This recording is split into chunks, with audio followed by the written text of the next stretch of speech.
Hi, I'm Ranjini Mohan, and I graduated with my master's from All India Institute of Speech and Hearing in 2010. Currently, I live in the United States, and I'm an assistant professor at Texas State University in Austin, Texas. And currently, my specialization is in adult neurogenic communication disorders. My research is specifically related to how language changes, how language and cognition changes with aging as well as in persons with dementia.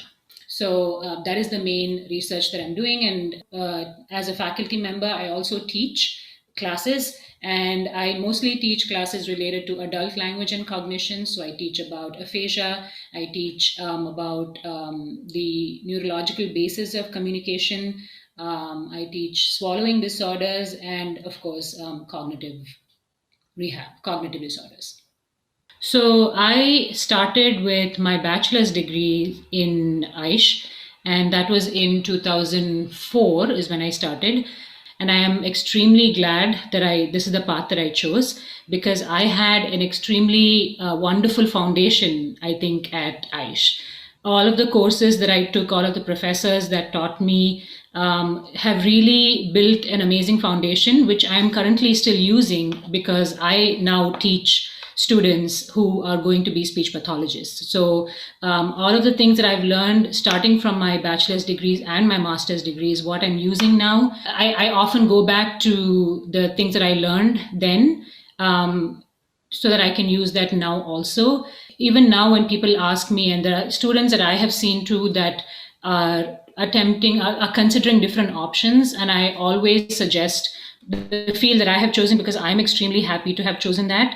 And it allows for the flexibility, it allows for someone who wants to do service feel like that's what they're doing. But at the same time, I think choosing speech language pathology also allows you to have a life, allows you to pursue hobbies, allows for a wonderfully rounded life where you have work life balance. Aish specifically, I think, is one of the premier institutions in India. And now that I'm in the United States, I actually meet a lot of individuals who have established themselves in the field who have graduated from Aish. So all of the people who are actually teaching the others, who are sort of like legends in the field, have graduated from Aish. And so it's wonderful to be part of that lineage where you get to learn from those people who still are mentors to younger, people like me. I think a camaraderie that has been built in Aish also that people carry forward wherever they go in the world and are still reaching out to continue to help other people who are newly graduating. So the life at Aish is extremely pleasant and very fun if you want it to be that way. So I felt like I had a very rounded uh, life growing up in Aish, where I there was the emphasis on the academics and but at the same time building a personality, building a life, and making some amazing friends also.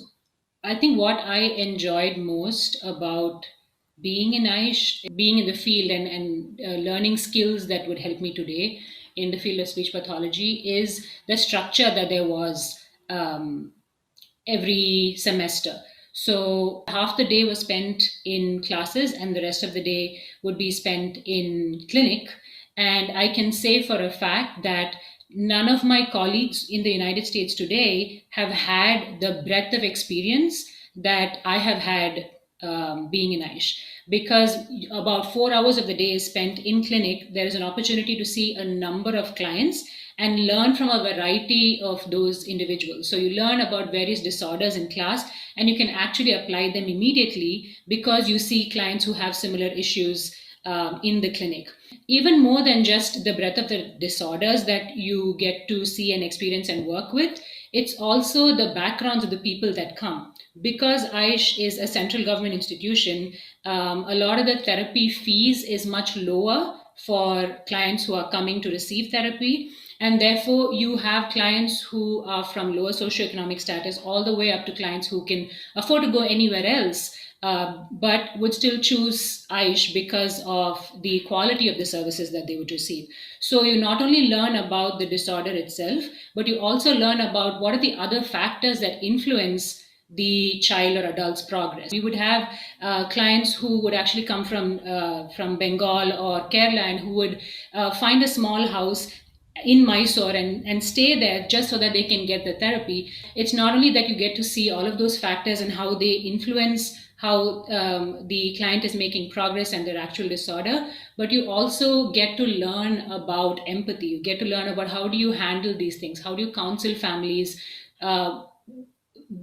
despite the circumstances that they're in. So it is totally like patient-centered care that we have been exposed to, because it's not just about the disorder, it's also about the person that's living with the disorder and the family that they're living with. And so the experience that I gained there has really helped me when I was working in India as well as in the United States with clients, because I felt like I had learned to see beyond just the specific problems that the patient has, and see how the patient is living with that problem. And so that certainly enhanced my experience, my learning. It's rewarding. It brings you happiness. It brings you.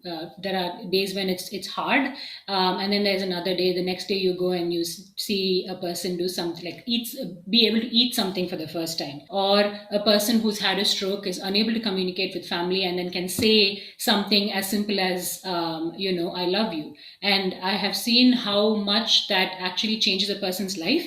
And the fact that I have been able to contribute to some small extent to that change, that improvement, is extremely rewarding. And in addition, the fact that I'm in the education field is another step where I feel like it's not just me, what I learned from my growing up, going to Aish and going to school, but I'm actually able to give back. And I can see the new set of students who are then going on to do other better things and who keep in touch with me. And I also get the opportunity to continuously learn because I'm also facilitating their learning. So all of that it's challenging. I won't lie about it. It's a challenging field, but once you get it and once you actually have the experience, then that's when you learn that it's all sort of comes together, while at the same time you still continuously have questions that you want to explore, that you want to learn more about. Of course, you have to put in the effort. You have to make sure that you are using the opportunity. The opportunity is there, being in that institute, but you have to make sure that you're able to squeeze everything, all the resources that are provided to you, so that you get the best experience possible. At the same time, to make sure that you get a good education, so you're having those opportunities, but grabbing those opportunities and making sure that you use it well, so that when you graduate, that people are looking for you and you're not necessarily just looking for a job. But once you've graduated with a bachelor's or a master's, there are a number of different settings that you can work at. So you can work in private practice, you can work in a hospital, you can work in a clinic, you can work potentially there are some places in India, and of course many in the United States, where you can work in schools. You can work in a rehab center. So there are multiple settings where you can work. I would recommend that people start anywhere and then see how they're liking it. And then there's always a dearth for jobs in our field, because the number of people having the disorders is so high, but there aren't enough therapists to cater to those individuals. And so there is always an opportunity. There are jobs all the time. I would personally recommend that you still, if you're able to get a master's degree in either audiology or speech language pathology, because the things that you learn and the experience that you get at your master's is unparalleled, and it would really improve your ability to be a better audiologist or speech language pathologist. If someone is considering joining Aish, I would say go for it. You should have the knowledge, of course, that you are joining an institute that is pretty much number one and has been number one for many, many, many decades. And that itself means that the quality of your education is going to be very high, and that should give you confidence to to accept the admission, and that you are in good hands. The experience that you will gain out of Aish is going to be unique, and you will not have that experience anywhere else. So I would say that in the last 10 to 12 years, there Aish has grown a lot. Our field has grown a lot. The access to resources in India and other universities in India also has grown a lot. So we have come a long way, and I would say that certainly in the next few years, Aish and many other institutes in India are going to be at par in terms of the standard of their education, standard of the research, as compared to the ones that are in any other part of the world. The opportunities that you will have after you graduate are also extremely high. From the 10 years that I have been in the United States, I know that Aish is held at a very high standard in the United States. A lot of universities and professors have heard of Aish. When they hear of this field in India, they think of Aish because it's been there the longest, and a lot of the individuals who are in the United States, in the UK, and in Canada have had some educational background at Aish. Of course, the situation in India is dire now, is extremely horrific. A lot of families and people are being affected. And it's a situation that I wish none of us had to face. However, given that this is the situation, it's extremely, extremely important. And given this whole situation over the last year and a half or so, our lives have changed a lot, and the way we do things have changed a lot. The stress levels have gone up a lot. And one of the things that happens when stress increases is our abilities to think, to make decisions, to critically think and problem solve also goes down. So one of the things that I would recommend for you is, and of course this is easier said than done, is to attempt to manage stress levels as much as possible. It's definitely not, so I wouldn't say that you should avoid it because it is unavoidable, but as much as possible, take some time away from the screens, away from whatever job you're doing, to work on things like mindfulness, to work on things that are relaxing for you, so that your mind has the ability to reset, and you're able to then spend the energy to work on the problems that you have to solve to be able to perform at work.